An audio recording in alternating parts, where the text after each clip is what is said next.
It's also an example of idolatry, because we are putting something above and in the place of God in our lives. We are trusting in a mechanism in creation rather than the Creator himself, which is idolatry, while also trying to manipulate something metaphysical in the process, which is sorcery.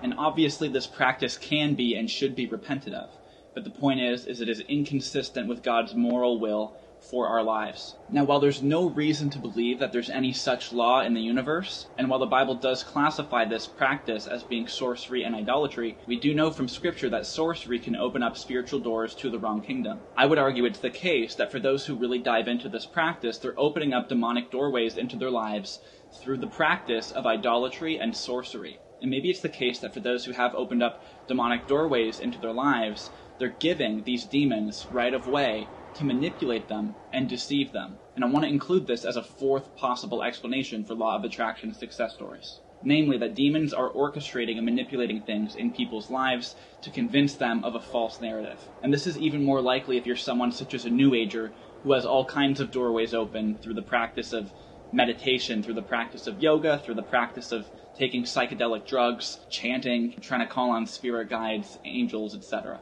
Just like people can communicate with one another to deceive a person, demons can communicate with one another to deceive a person. If people act and stage things in the natural to deceive a person, why should we expect anything less from demons who are infinitely more wicked?